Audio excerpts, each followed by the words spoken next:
সরকারি চাকরিজীবীদের সকাল ৯টায় অফিসে আসা বাধ্যতামূলক। ভূমি অফিসের কর্মকর্তা কর্মচারীদের জন্য আধা ঘন্টা অপেক্ষা করলেন প্রতিমন্ত্রী। পহেলা বৈশাখের মধ্যে পাইলট প্রকল্প হিসেবে চালু হচ্ছে কৃষক কার্ড।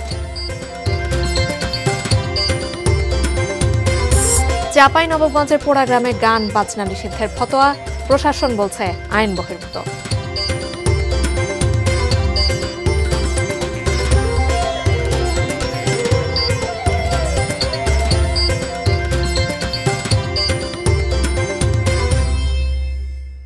দেখছেন এটিএন নিউজ। দেশের খবরে আপনাদের সবাইকে আমন্ত্রণ জানাচ্ছি। আমি জান্নাতুন নাহার জাকিয়া। এতক্ষণ নাসির সিনট্যাক্স গ্রুপের সৌজন্যে শিরোনামগুলো শুনছিলেন।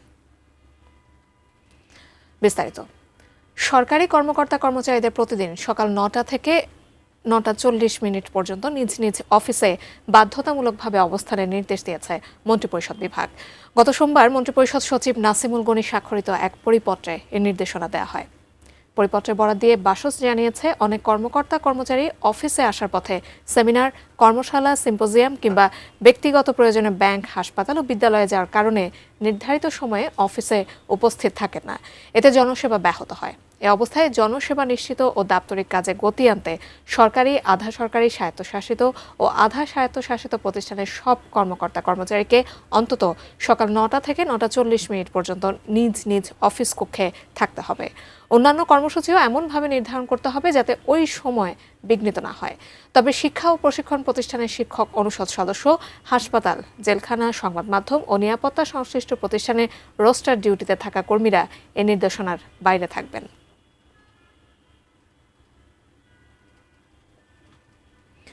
ভূমি অফিসের কর্মকর্তা কর্মচারীদের অপেক্ষায় আধা ঘন্টা টুলে বসে থাকলেন ভূমি প্রতিমন্ত্রী ব্যারিস্টার কায়সার কামাল। সকালে নারায়ণগঞ্জের সিদ্ধিরগঞ্জের ভূমি অফিসে গিয়ে অন্যরকম অভিজ্ঞতাই হলো প্রতিমন্ত্রীর। নারায়ণগঞ্জ প্রতিনিধি হাসান মজুমদার বাবলুর প্রতিবেদন। সকাল ৮টা ৫৫ নারায়ণগঞ্জের সিদ্ধিরগঞ্জের ইউনিয়ন ভূমি অফিসে আকস্মিক পরিদর্শন ভূমি প্রতিমন্ত্রী ব্যারিস্টার কায়সার কামালের। নিজ চোখে দেখলেন অফিস শুরুর সময় সকাল ৯টায়ও দরজায় ঝুলছে তালা। আমরা যে এলাকার মানুষ কোনো বিপদ গণ্য করা না। অতঃপর এভাবেই ভূমি প্রতিমন্ত্রীর অপেক্ষা ৩০ মিনিট। এরপর কার্যালয়ের তালা খুলে দেওয়া হলো। ভূমি প্রতিমন্ত্রীও ঢুকলেন অফিসের ভেতর। সেবাটার শুরু তো সকাল ৯টার থেকে অফিস। পরে একে একে সিদ্ধিরগঞ্জ ভূমি অফিসের বিভিন্ন নথিপত্র দেখেন এবং কর্মকর্তাদের সাথে মত বিনিময় করেন। ভূমি প্রতিমন্ত্রী সেবা গ্রহীতাদের বিভিন্ন অভিযোগ শোনেন। সেবা গ্রহীতাদের নানা অভিযোগ, বিভিন্ন কাজের জন্য নির্দিষ্ট হারের চেয়েও কয়েক গুণ বেশি টাকা গোনেন তারা, জানান প্রতিমন্ত্রীকে। ভূমি অফিসে আসলে খাজনা খাস লেগে আছে। প্রধানমন্ত্রীর নির্দেশে সারা দেশে ভূমি সম্পর্কিত সমস্যা দূর এবং সেবা সহজ করার কার্যক্রম চলছে জানিয়ে সেবা গ্রহীতাদের অভিযোগ, অনুযোগ দূর করার কথাও জানান তিনি। ভূমি অফিসের যারা সেবাদানকারী কর্মকর্তা থাকেন তাদের সাথে সেবা গ্রহীতাদের একটা ব্যাপক গ্যাপ কাজ করছে। ওনারা প্রপারলি এক্সপ্লেন করছেন না কোন কাজটা কতটুকু সময় লাগবে, কতদিন সময় লাগতে পারে। মানে আমাদের যে প্রথাগতভাবে যে একটা আমলাতান্ত্রিক মনোভাব সেটা এখনো বিরাজমান। প্রজাতন্ত্রের কর্মকর্তা বা কর্মচারী হিসাবে জনগণের সাথে যে সম্পৃক্ততা, ইন্টারাকশনটা সেটা হয়ে উঠছে না। তো সেই বিষয়টা আমরা অ্যাড্রেস করব। আর আজকে আমরা যা দেখেছি অফিসিয়াল কিছু সিক্রেসি ম্যাটার আছে, সেই জিনিসগুলো আমরা দেখব, দেখে বিধি অনুসারে ব্যবস্থা নিব। Saikat Dasgupta, desk report, ATN news. আগামী পহেলা বৈশাখের মধ্যে কৃষক কার্ড বিতরণ শুরু হবে। প্রথম পর্যায়ে পাইলট প্রকল্প হিসেবে দেওয়া হবে ৯টি উপজেলায়, জানিয়েছেন কৃষিমন্ত্রী মোহাম্মদ আমিনুর রশিদ। দুপুরে সচিবালয়ে সাংবাদিকদের সাথে আলাপে এ কথা বলেন তিনি। পয়লা বৈশাখের মধ্যে আমরা শুরু করার চিন্তা করছি এবং আশা করি পারব। এখন ৮টা-৯টা উপজেলার মধ্যে যাবে, ৯টা উপজেলা, 9টা ইউনিয়নের 9টা ডিভিশন, ওইভাবে আর কি। যারা প্রান্তিক কৃষক আছে, একেবারে প্রান্তিক কৃষক, তাদেরকে কিছু বেনিফিট দেব। আমাদের এই কার্ডের মূল উদ্দেশ্য যেটা আছে সেটা হলো উৎপাদন, ভোক্তা, কৃষি জমি, কৃষির পণ্য সবকিছু যেন আমরা নিয়মতান্ত্রিকভাবে কৃষক পেতে পারে এবং গভর্নমেন্টের কাছে যেন সমস্ত তথ্য সঠিকভাবে আসতে পারে। সমাজ সংস্কারের নামে স্ট্যাম্পে স্বাক্ষর নিয়ে ঘোষণা। চাঁপাইনবাবগঞ্জ সদর উপজেলার ইসলামপুর ইউনিয়নের পোড়া গ্রামে বন্ধ হয়ে গেছে গান বাজনা। স্থানীয় আলেম সমাজের হুমকি, গান বাজলে বিয়ে পড়াবেন না। এ নিয়ে এলাকায় দেখা দিয়েছে মিশ্র প্রতিক্রিয়া। প্রশাসনের কর্মকর্তারা বলছেন, এমন নিষেধাজ্ঞা দেওয়ার এখতিয়ার কোনো গোষ্ঠী বা কমিটির নেই। চাঁপাইনবাবগঞ্জ প্রতিনিধি মোহাম্মদ নাদিম হোসেনের পাঠানো তথ্য ছবি নিয়ে ডেস্ক রিপোর্ট। চাঁপাইনবাবগঞ্জের তেরোরশিয়া পোড়া গ্রাম সম্প্রতি সমাজ সংস্কারের নামে স্থানীয় জামে মসজিদের ইমাম ও আলেমরা স্ট্যাম্পে স্বাক্ষর নিয়ে ঘোষণা দিয়েছেন, গ্রামে কোনো প্রকার গান বাজনা বা বাদ্যযন্ত্র চালানো যাবে না। এমনকি মসজিদের মাইকে আজান ছাড়া মৃত্যু সংবাদ একবারের বেশি প্রচারও বন্ধ। আমরা যেহেতু আলেম এবং আল্লাহরও বাণী যে সমাজ সংস্কার করতে হবে, এই জায়গা থেকে আমরা উদ্যোগ গ্রহণ করেছি যে সমাজে কিভাবে অপসংস্কৃতি দূর করা যায়। প্রথম যেই পদক্ষেপটা হাতে নিয়েছি সেটা হলো যে সমাজে গান বাজনা, লাউডলি গান বাজনা নিষিদ্ধ করা হোক। তো আলহামদুলিল্লাহ এখন পর্যন্ত কেউ দুঃসাহস গ্রহণ করেনি। এই ফতোয়ার প্রভাব পড়েছে গ্রামের সামাজিক আচার অনুষ্ঠান ও ব্যবসা বাণিজ্যে। এখন দোকানে বা ফেরিওয়ালার ভ্যানে গান বাজে না, প্রকাশ্যে টেলিভিশনও চলে না, বিয়ের গীত বন্ধ। গান বাজনা আমাদের জন্য সামাজিক ব্যাধি।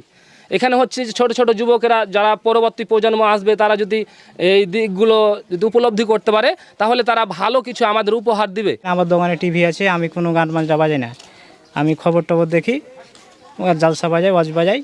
গ্রামের প্রবীণদের একটি অংশ এই সিদ্ধান্তকে সমর্থন জানালেও সাধারণ মানুষের ব্যক্তিগত স্বাধীনতা ও সাংবিধানিক অধিকার নিয়ে প্রশ্ন উঠেছে। প্রশাসনের কর্তারা বলছেন, এমন নিষেধাজ্ঞা দেওয়ার এখতিয়ার কোনো গোষ্ঠী বা কমিটির নেই।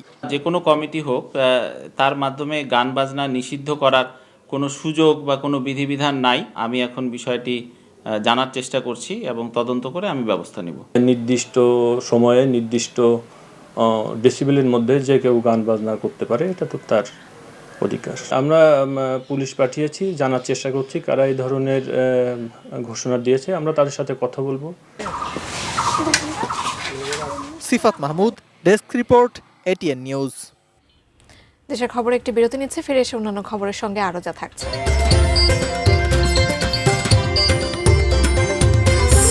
ঝিনাইদহে খুচরা সার বিক্রেতাদের মানববন্ধন, নীতিমালা সংশোধনের দাবি। এবং অরক্ষিত পাবনা রেল স্টেশন অপরাধীদের অভয়ারণ্য।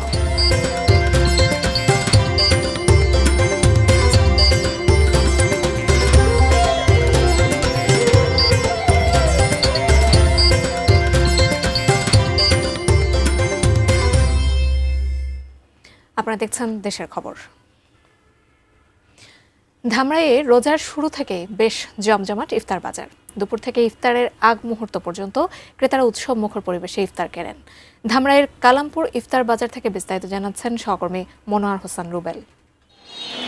আমি এই মুহূর্তে রয়েছি ধামরাইয়ের কালামপুর ইফতার বাজারে। রোজার শুরু থেকেই কিন্তু বেশ জমজমাট ধামরাইয়ের ইফতার বাজার। এই ইফতার বাজারগুলোতে কিন্তু বেশ চাহিদা রয়েছে ইফতারি। এর মধ্যে রয়েছে আলুর চপ, বেগুনি, জিলাপি সহ ছোলা, বুট এবং কি নানান ধরনের পসরা সাজিয়ে কিন্তু বসেছেন দোকানিরা। আমি একটু কথা বলবো এখানে যে দোকানি রয়েছেন তার সাথে। আমাদের একটু জানাবেন আপনার দোকানে বিশেষ কোনো ইফতার আছে কিনা এবং কি কি ইফতারের চাহিদা রয়েছে আমাদের। এখানে আপনার চাপটা বেশি চাহিদা, মানে চিকেন চাপ যেটা গ্রিল এবং নান রুটি এবং সাথে পেঁয়াজি, আলুর চপ, বেগুনি, জিলাপি এই ধরনের সব কিছু হয়, তৈরি হয়।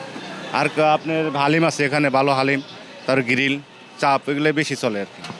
তিনি যেমনটি বলছিলেন যে তার দোকানে কিন্তু চাপ এবং গ্রিলের একটা ব্যাপক চাহিদা রয়েছে।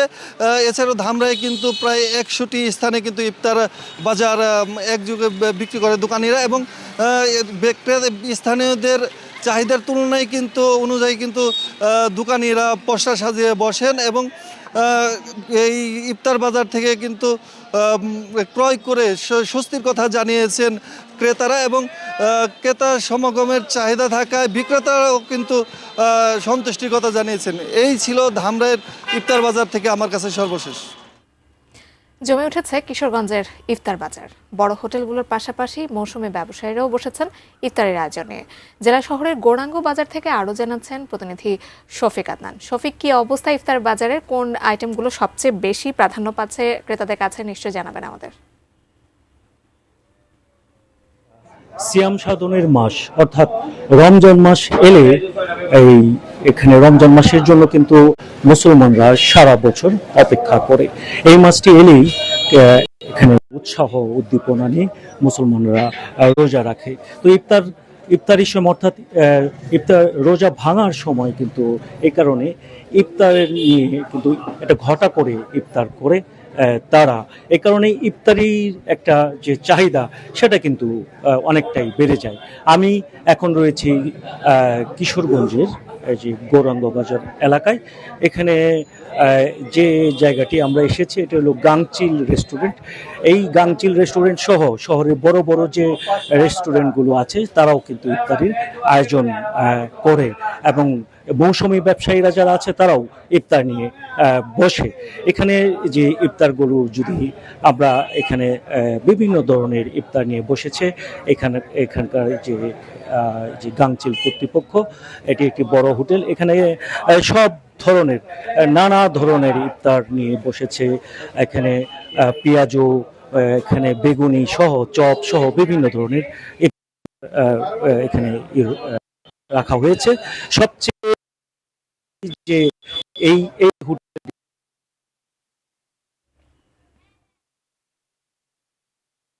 এই হালিমটি এখানে খুব tikka kebab, shami kebab, sauce plate, chicken tandoori, barbecue, জারি কাবাব, খাসির খিচুড়ি, খাসির তেহারি, মাটন, চিকেন রোল, এগুলো তো আছে। আরো বিভিন্ন ধরনের খিচুড়িও তারা। শফিক, ধন্যবাদ আপনাকে। দর্শক, কিশোরগঞ্জে ইফতার বাজার সম্পর্কে জানাতে সহকর্মী শফিক আদনান আমাদের সঙ্গে সংযুক্ত হয়েছিলেন। মানিকগঞ্জে অতিরিক্ত দামে গ্যাস বিক্রির অভিযোগে ডিলারদের বিরুদ্ধে অভিযান পরিচালনা করেছে জেলা ভোক্তা অধিদপ্তর। এ বিষয়ে শহরের বেউথা মোড় এলাকা থেকে বিস্তারিত জানিয়েছেন আমাদের প্রতিনিধি মোহাম্মদ সুজন খন্দকার। আপনাকে জানিয়ে রাখতে চাই যে গত 2 দিন আগে মানিকগঞ্জে গ্যাসের দাম বৃদ্ধি এবং গ্যাসের অতিরিক্ত মূল্য নিচ্ছে, সরকারি নির্ধারিত মূল্যের বাইরে কিন্তু অতিরিক্ত টাকা নিচ্ছে দোকানিরা, এবং এরকম একটা অভিযোগের ভিত্তিতে কিন্তু আমরা এটিএন নিউজে একটা লাইভ প্রচার করেছিলাম। তারই ভিত্তিতে কিন্তু আজকে এই মুহূর্তে কিন্তু জেলা ভোক্তা অধিদপ্তর কিন্তু অভিযান পরিচালনা করছে। আমরা সেদিন লাইভে বলেছিলাম যে এই বেউথা মোড়ে মিলেনিয়াম যে ট্রেডার্স নামে একটি গ্যাস বিক্রেতার ডিলার, উনি কিন্তু এখানে সরকার নির্ধারিত মূল্য ছিল হচ্ছে 1356 টাকা, ওনারা এখানে 1550 টাকা পর্যন্ত কিন্তু ওনারা বিক্রি করেছে। তার ধারাবাহিকতায় আজকে এই দুপুরে কিন্তু এখানে অভিযান পরিচালনা করছে জেলা ভোক্তা অধিদপ্তর, এবং এখানে এসে অতিরিক্ত দাম নেওয়ার জন্য কিন্তু ওনাকে ইতিমধ্যে 50,000 টাকা জরিমানা করা হয়েছে। আমি একটু কথা বলতে চাই। তো আমরা সেই অভিযোগে আজকে অতিরিক্ত মূল্য নেওয়ার যে অভিযোগ, সেই অভিযোগে ভোক্তা অধিকার আইন অনুযায়ী 50,000 টাকা জরিমানা করেছে এবং সতর্ক করছি যাতে সরকার নির্ধারিত দামে এখান থেকে প্রতিটি ডিলার পয়েন্ট থেকেই এই গ্যাসটা বিক্রয় নিশ্চিত করা হয়। তো অসাধু যে ডিলাররা রয়েছে তারা কিন্তু দাম বাড়িয়ে দিচ্ছে, এবং এই রমজানকে কিন্তু তারা টার্গেট করেছে। প্রতিটা খুচরা বাজারে কিন্তু 1800 থেকে 1900, 2000, 2200, 2300 যেভাবে পারছে কিন্তু গ্যাসের কিন্তু দাম বৃদ্ধি করে দিচ্ছে। সেই হিসেবে আজকে থেকে কিন্তু মাঠে নেমেছে জেলা ভোক্তা অধিদপ্তর, এবং তারই প্রথম পদক্ষেপ হচ্ছে এই কোম্পানিকে, এই ডিলারকে কিন্তু জরিমানা করা হয়েছে 50,000 টাকা। যে এই ছিল মানিকগঞ্জ থেকে আমার কাছে সর্বশেষ। দেশের খবরে আছে আরো একটা বিরতির পর ফিরছি, সাথে থাকুন।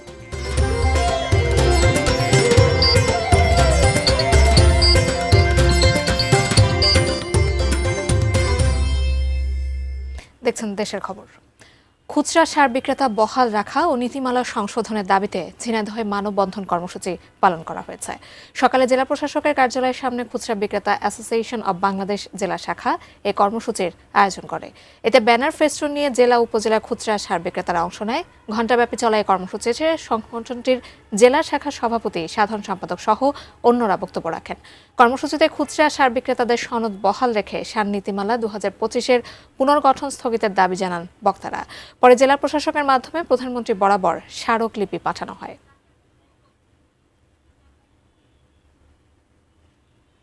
এ ছিল দেশের খবরে, সাথে থাকার জন্য ধন্যবাদ সবাইকে।